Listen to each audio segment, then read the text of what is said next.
Bismillah, alhamdulillah, alhamdulillahi rabbil alameen, wa salatu wa salamu ala ashrafil anbiya'i wal mursaleen, wa ala alihi wa sahbihi ajma'een. Wa nashhadu an la ilaha illallah wahdahu la sharika la, wa nashhadu anna Muhammadan abduhu wa rasuluhu. Allahumma la ilma lana illa ma 'allamtana innaka antal alimul hakim. Allahumma 'allimna ma yanfa'una wanfa'na bima 'allamtana wa zidna ilma. اللهم افتح إلينا حكمتك وانشر علينا رحمتك يا ذا الجلال والإكرام ونعوذ بالله من الشيطان الرجيم بسم الله الرحمن الرحيم. So last week we looked at حقائق القلب in the section where he speaks about the reality of the heart. So what he's going to do now is he's going to talk about I think hopefully we can do maybe just 2 pages, which are themselves 2 chapters. They're not that complicated. So this one he's going to talk about لماذا خلق القلب, why was the heart created. So he says اعلم أن النفس مركب القلب وللقلب عساكر كما قال سبحانه وتعالى وما يعلم جنود ربك إلا هو.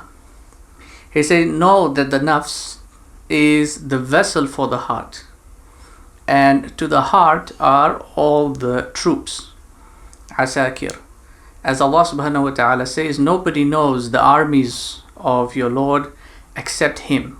So this is an important piece that he's starting off by first emphasizing that the nafs is where the heart is located. It's the vessel. So the body is the vessel for the soul, and then the soul is the vessel for the heart. And so the heart is the human being's innermost dimension. And all the troops, he's using metaphoric language here, all the extensions contingently belong to the heart. So in the previous section he said that the heart is the primary. وَكُلُّ أَعْدَاءِ الْجَسَدَ عَسَاكِرُهُ وَهُوَ الْمَلِكِ. All the organs, all the body parts, of all the parts of the body, the organs of the body, the extensions, the limbs, they are all the troops of the heart, and the heart is its master, is its king. So now he's saying he's going to explain exactly what these troops are. He's going to explain them in the comprehensive aspect first, and then he's going to explain them in the expansive aspects, in the details. So he says وَالْقَلْبُ مَخْلُوقٌ لِعَمَلِ الْآخِرَةِ طَلَبًا لِسَعَادَتِهِ. The heart was created for the sole purpose of otherworldly deeds and actions, in order that it may seek this sa'ada, this eternal or existential contentment of the heart, the happiness of the heart. وَسَعَادَتُهُ مَعْرِفَةُ رَبِّهِ عَزَّ وَجَلَّ. And that contentment is knowing its Lord, the most exalted. وَمَعْرِفَةُ رَبِّهِ تَعَالَى تَحْصُلُ لَهُ مِنْ صَنْعِ اللَّهِ. And the way it comes to do that is, or the way it achieves that, is through the knowledge of the creation of Allah subhanahu wa ta'ala. So if you look at Alhamdulillahi Rabbil Alameen, the first ayah, Surah Al-Fatiha, you've got 4 components in that ayah. You have Alhamdu Lillahi, so praise, all praise is due to Allah. And then you have Rabbul Alameen, the Lord of the Alameen, the worlds. If you want to look at that contingently, the ultimate maqam is the maqam of praising Allah subhanahu wa ta'ala. So when the angels were told that He's going to place a Khalifa in the earth, inni ja'ilun fil ardi Khalifa, how did they make the comparison between this creature being sent into the world into the material world and the station that they were at? Right? They said, أَتَجْعَلُ فِيهَا مَنْ يُفْسِدُ فِيهَا وَيَفْسِكُ الدِّمَاءَ وَنَحْنُ نُسَبِّهُ بِحَمْدِكَ وَنُقَدِّسُ لَكَ. You're going to place somebody in this world where there is a lot of turbulence and noise and occurrences and a lot of adornment, that it would result in them corrupting, causing corruption and bloodshed. Whereas we, who are spiritual beings, we are at this maqam of your presence, because Allah is not a material being. So he's not of a material composition, which means he's not an object in this world of causality, right? So to be in his presence, you have to be in a spiritual presence, which is what the angels are saying. We are in a spiritual maqam, and in that maqam, the only thing we can do and the only thing we enjoy doing, our contentment, is to praise you and to glorify you. So what Ghazali is saying is that the ultimate knowledge is knowledge of Allah, so that you can praise Allah continually or eternally. So in Surah Al-Fatiha, the Alhamdulillahi Rabbil Alameen, the way you arrive at that maqam of knowing Allah so that you can praise Allah is through the Alam, right? Now Alam, the word Alam is, in Arabic, it's known as an Ismu Ala. It is a noun of instrumentation. It is the thing by which something is achieved. Like Miftah is a key, but from the root word of Fataha, it means that the key does the opening. The key itself is not the opening. It only does, or it facilitates, or it instruments the act of opening something. So the Alam is that which facilitates the knowing, right? You come to know through the knowing of the world. And going back to what we discussed, you look at an object and then you understand its inner reality. That is the ibar, right? And then that ibar takes you to understanding who is the originator of that thing. How did that thing ultimately come to be? Why does it exist? And understanding the intent behind its existence will lead you to Allah subhanahu wa ta'ala's amr of bringing it into existence. Are you with me so far? Any question on that? The body parts are the soldiers of the heart because they only do the action of what the heart intends, right? Yes, and he's going to explain that bit. He's going to say that ultimately every body part is contingent on the heart. It doesn't do things by itself. And that's why they are the soldiers. All the body parts and the extensions are all soldiers, and the heart is the ruler who directs them as to how and what they should do. So when we were talking about the word ibar last week, if you remember, we were discussing how the ma'bara takes place, how the crossing over takes place, right? Ibn Ata'illah said, al-akwanu dhahiruha ghirra, or in another riwayah it says zina, wa batinuha ibra. That the worlds are all, in their outward form, they are an allure, they're just an adornment, right? And that's from Surah Al-Kahf, ayah number 7. إِنَّا جَعَلْنَا مَا عَلَى الْأَرْضِ زِينَةً لَهَا لِنَبْلُوَهُمْ أَيُّهُمْ أَحْسَنُ عَمَلًا. So the worlds are all zina in their outward form. They're all adornments. They're all allures, right? And he said that فَالنَّفْسُ تَنْظُرُ إِلَى ظَاهِرِهِ إِلَى ظَاهِرِ غِرَّتِهِ or زِينَتِهِ. That the nafs is always transfixed on the outward form. ولكن القلب ينظر إلى باطن عبرتها.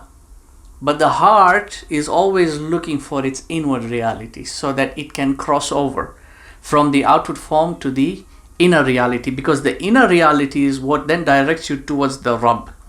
Once you understand the Alam in its true reality, it leads you contingently to the one who created the Alam, the Rabb. And then that leads you to the maqam of giving only praise to him. And so that's what Ghazali is saying. وَسَعَادَتُهُ مَعْرِفَةُ رَبِّهِ عَزَّ وَجَلَّ وَمَعْرِفَةُ رَبِّهِ تَعَالَى تَحْصُلُ لَهُ مِنْ صَنْعِ اللَّهِ. That the way to come to know your Lord is through his creation, and through understanding or using the alam as an instrument of ilm. وهو من جملة عالمه ولا تحصل له معرفة عجائب العالم إلا من طريق الحواس. So the heart itself is from this totality of the alam. The heart is part of the alam. It's one of the alam. It's not part of the the material alam, it's part of the ghaib. It's part of the ghaib alam, but it's part of the alam. And it cannot come to know the marvels of this alam except through the senses. Now this is a very important piece here, because it explains how exactly human beings think and how they intellect. The individual, the soul, the heart in this case, cannot come to know this world of physicality except through the senses. In other words, the heart cannot interact with this reality. It cannot push matter, it cannot pull matter, it cannot occupy space, it cannot sense the material, the texture, it cannot see the color, it cannot see the wavelengths, it cannot understand the frequencies except through the senses. It is the senses that are the inroads of information for the heart as far as this world is concerned, this physical world is concerned. وَالْحَوَاسُ مِنَ الْقَلْبِ. The hawas, the senses, are an extension of the heart. So it's like the heart is the primary, and then it has these probes that it uses to interact with this world, through which it garners the information it needs to comprehend this world. وَالْقَالِبُ مَرْكَبُهُ. And this here means the body. So you have the qalb, which is the heart, and then you have the qalib, that's the body. So the body is its vessel. ثُمَّ مَعْرِفَةُ سَيْدِهِ وَمَعْرِفَةُ شَبَكَتِهِ. Then it has to know how to hunt, and it has to know the instrument with which it will hunt. And the hunting here is the hunting of its happiness. So the heart is always seeking its contentment, it's seeking to be content. So it has to know how to seek that contentment, and it has to know the instruments by which it will seek that contentment. وَالْقَالِبْ لَا يَقُومُ إِلَّا بِالطَّعَامُ وَالشَّرَابُ وَالْحَرَارَةِ وَالرُّطُوبَةِ. And the body cannot survive, it cannot exist except by it having food. It needs food to survive, it needs to drink, it needs heat, and it needs moisture, among other things as well. وَهُوَ ضَعِيفٌ عَلَى خَطْرٍ مِنَ الْجُوعِ وَالْعَطْشِ فِي الْبَاطِنِ. And it, the body, is weak, especially when it is faced with the danger of hunger and thirst in the inward aspect of the body. So internally the body needs sustenance to live. وَعَلَى خَطْرٍ مِنَ الْمَاءِ وَالنَّارِ فِي الظَّاهِرِ. And for the external aspect of the body, it faces the danger of the elements like water and fire. وَهُوَ مُقَابِلٌ أَعْدَاءً كَثِيرًا. And it is always facing constant opposition. It is always going to face many enemies. It's always in opposition, or at the threat or the danger of external harm. Do we have any questions still there? So Ibra, you said Ma'bara means crossing over. What does Ibra mean? Ma'bara is a bridge, it's the point of crossing. Ibar is to cross over. So abara is the verb that means to cross.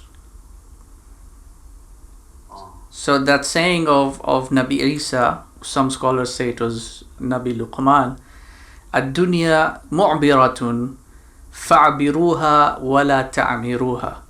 The world is a point of crossing. So we came from another world and we are passing through this world. We're not meant to stay here. We're passing through this world. So what he's saying is pass, keep moving. Don't cultivate here, don't build here. Keep moving, cross over, because your cultivation should be for that other. That's your destination. Now, ibar in this case means that you are taking something, you're looking at an object, for instance, in epistemology now, you're looking at an object and you're crossing over from its outward allure to its inward reality. And many times you will find certain objects, they look very beautiful on the outward, but are incredibly ugly in the inward. And other objects are incredibly ugly on the outward, but are incredibly beautiful on the inward. So the two realities, they don't always match, which is why the outward reality can deceive you, because it's the inward reality that's the true reality.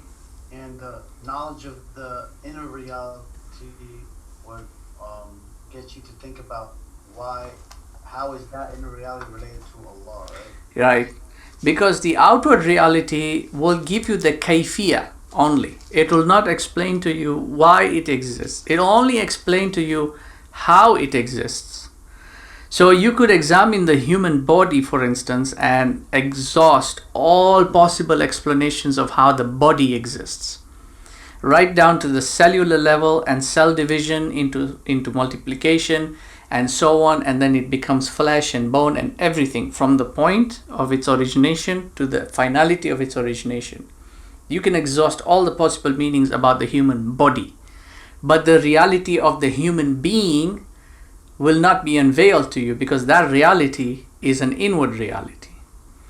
When you go into the inward reality, you begin to understand the reason why it exists, and that reason will contingently take you to Allah subhanahu wa ta'ala, guaranteed. If you pursue it correctly, that inward reality will take you to show you who the musabbib was, who was the originator of that thing. So this is sometimes why Allah creates certain things. Not everything is good. If some things are just created to teach you a lesson, so outer appearances, So you said it has to know how to hunt and its instrument of hunting. Mm-hmm. So that you alluded to the heart and how to see contentment and instruments to see contentment. Yeah, so the sole purpose of the heart, what Ghazali is saying, the sole purpose of the heart is to seek out contentment. And it will only find contentment in ma'rifatullah, in the knowledge of Allah. And so it has to know, and because it's hunting for that contentment, right? So it has to know how to hunt for it, or how to seek it, and what instruments will enable it to seek it. So he's using an allegory of the hunt, and so he's saying you need to know how to hunt, and you need to know how to use the net, right, to catch your hunt. So he's saying you need to know the process or the path you will take, and you need to know what instruments you will use. And so you need to know your instruments. You need to know the tools. You need to understand what tools you're going to use and how those tools work. Yeah, then you alluded to how the body needs food, drink, and then and protection from the elements. Yeah, so he's referring to the body in the sense that it is weak, but the heart is strong. So the body needs its sustenance, yeah. So the heart just needs contentment, doesn't really need... It doesn't need all these things, yeah. The heart just needs contentment. The heart doesn't need food, it doesn't need drink, it doesn't need... People, you tell them, you fast, and they're like, how do you survive, the whole day without eating, drinking? It's not, you're not thinking about that. You're thinking about the nafs and the heart. Yeah, because you fast with the heart. The believer always fasts with the heart, right? And that's why he's going to say in the next section that the heart can override the needs and the requirements of the body. The heart can tell the body that no, I don't want this. So the heart can command the body part to do something, and can also command it not to do something. And it doesn't need. So what he's also saying is that these things, these happinesses that we covet in life, like food and fine eating, and we think that gives us happiness, or fine drinking and all that gives us happiness. It doesn't. It just satisfies a need, and it is under the delusion that it's giving you happiness. But once the deed is over, you actually find yourself in a depressed state. So a lot of people will see a lot of food, and they feel like, okay, if I eat all this, I'm going to be happy. And then they overeat. And then after eating, they're consumed by this guilt and shame, right? So it didn't really give them any happiness, actually made them more depressed. Because... What does that do to the heart? Because if you're feeling depressed, that's coming from the mind, aka heart. But the body is the thing that ingested the food. So the more, I was thinking about, when you eat, all your weight is down to your stomach, but then when you don't eat, it feels like it's above your chest, or something like that. So how is that related to the heart? It's the state of happiness, because the happiness that he's talking about is not happiness as is defined by like an atheist or a nihilist. This is eternal happiness, or it's bliss in that sense, that it's existential happiness. It's not a happiness that is satisfied by the body. Because it ended, right? Yeah, because it's temporal. So the heart is seeking eternal happiness. That's what it's created for. The heart is not interested in all these other things. So everything, all the desires in this world, then that's why people start being suicidal, because they never found happiness in any of those things. So the only thing left to try is, the next world, I guess, and they want to rush it. Yeah, or just end it because they can't take the depression anymore. But you'll often find that, and this is like something that's established, people with less can be really happy, and it depends on the internal hal of the individual. A very good example is Nabi Isma'il and his wife. So when he went hunting and the wife was at home, Nabi Ibrahim came and the wife was there. So when he asked her how were things, right, she started complaining, it's this and it's difficult and there are problems and this, that and the other. And so what did he do? He told her, when your husband comes back, tell him to change the doormat. And then so when Ismail came back and he asked him who it was, what happened, and she told him some old man came. Right? She just called him Sheikhun Ajuz, some old guy. And he said this, and he didn't say anything. And then he told me, change the doormat. I don't know what he meant. He probably crazy. So anyway, he divorced her and he married someone else. Then Ibrahim comes back again. And now this other wife receives him with very good hospitality. She sits with him, she chats with him, and then he leaves. And when he's leaving, he tells her, tell your husband to keep the doormat. So when Ismail came back and he asked her what happened today, and so she told him there was a beautiful man who came. He was just glowing and he was so sweet, and I sat with him and this and that. And then he asked her, what did he say? He said, I should keep the doormat. I don't know what that means. If you look at that, same circumstances, same hardships, they're out in the desert of Bakka, same hardships. What's different between the two? It's the hal, it's the inner state. That the second individual is content with what is available for them and is not complaining about it. She's happy. But the first one is not satisfied because they want more. So there's an outward appeal to that consumption, but no inward contentment. So they always want more. So they go out and spend, and then it runs its course. Then they fall into another depressive state. Then they go out and spend more, and they just become consumers, right? But there's no inward contentment. The heart is never content. The true contentment of the heart, because that's how it's been created, and that there is no la mubaddila li khalqillah. There is no change in the creation of Allah. This is the fitrah that He has created it with. So the heart's always going to be seeking that contentment, which Ghazali is saying that contentment also is not actually from the reward of Jannah or any of that. That's just a reward.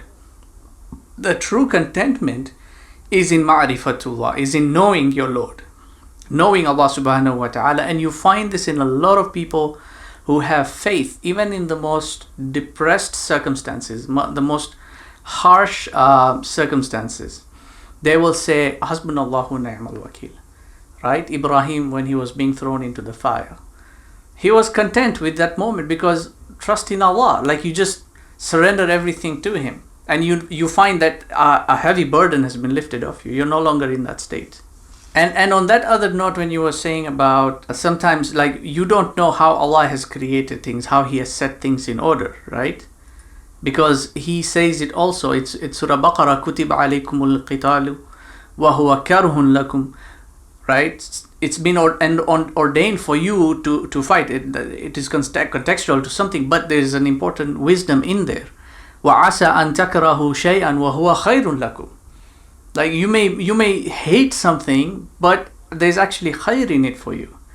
وَعَسَى أَن تُحِبُّوا شَيْئًا وَهُوَ شَرٌ لَكُمْ. You might like a thing, but it's bad for you. وَاللَّهُ يَعْلَمُ وَأَنْتُمْ لَا تَعْلَمُونَ. You don't know. Allah knows. So how do you know? There's no way of knowing whether or not material indulgence is going to be beneficial to you, except until Allah subhanahu wa ta'ala sends that guidance and tells you, no, it's not going to be beneficial for you. So it's upon you to decide if you're going to follow that guidance. And the heart will always be inclined towards following that guidance, because it knows that the word of its creator is the haqq. And so it will find contentment by following that guidance. And if you interrupt that flow, if you prevent it, if you create a dassa in between and prevent it, then you will be corrupting the heart. You will be preventing it from seeing the truth and following its true sa'ada. And that causes an individual to fall into depression. Is it that the black thing in the heart? What is the word that Allah uses? The disease in the heart? Zayg? No, the disease in Surah Baqarah in the beginning, talk about the munafiq hearts.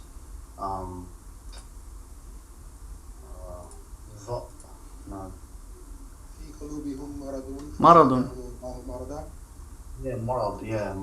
Marad is disease. Yeah, marad is disease. In the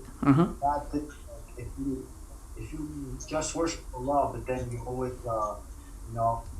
something else, like a habit or something like that.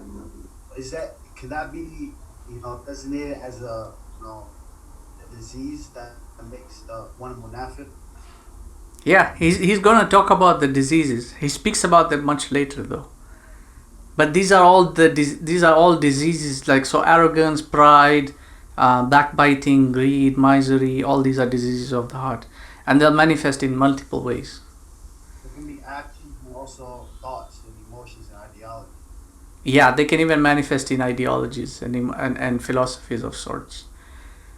Yeah. So in many cases, like somebody who is a spiritual healer, you could be having, let's say, a certain issue, and you go to this person, and if they are good, if they know what they're doing, they'll actually tell you to do an action that will try and get rid of that disease. So let's say somebody is having trouble in the real world, is having trouble with relationships, and he doesn't know why. He just cannot keep or maintain a relationship, and he goes to this person, and they'll tell him, go and give charity. And then he'll be wondering, what's the connection between giving charity and me getting a relationship? Well, maybe in his heart there is miserliness, right? He's a miser. He doesn't know it. And so giving that charity gets rid of that disease, so that his relationships become more selfless rather than selfish. So instead of him withholding everything, he's able to share, and now his relationships start getting meaningful. So the root cause would be the disease in the heart, and that's what he was told to fix. So that's what Ghazali is saying, that if you fix the diseases of the heart, your heart will be more open to ma'rifatullah, because it's the disease of the heart that prevents you from seeing the truth. That's what he asked Iblis, ma mana'aka an la tasjuda id amaratuka. What prevented you from prostrating when I commanded you? And he said, right, that it was he openly manifested it was his arrogance that prevented him from seeing the truth. If he would have fixed his arrogance, he would have fixed a lot of other things in the outward sense. So the case of good actions like medicine for complexity. Yes, exactly. In fact, the ulama say if you commit a sin, then it's ideal for you to do a good action, and a good deed will tend to override or clean out or wipe out that sin. Anyway, let's stop here for the moment and take a break, inshallah, and then we'll carry on after that. سبحانك وبحمدك نشهد أن لا إله إلا أنت نستغفرك ونتوب إليك ربنا تقبل منا إنك أنت السميع العليم وتب علينا يا مولانا إنك أنت التواب الرحيم برحمتك يا أرحم الراحمين. بارك الله فيكم والسلام عليكم ورحمة الله وبركاته.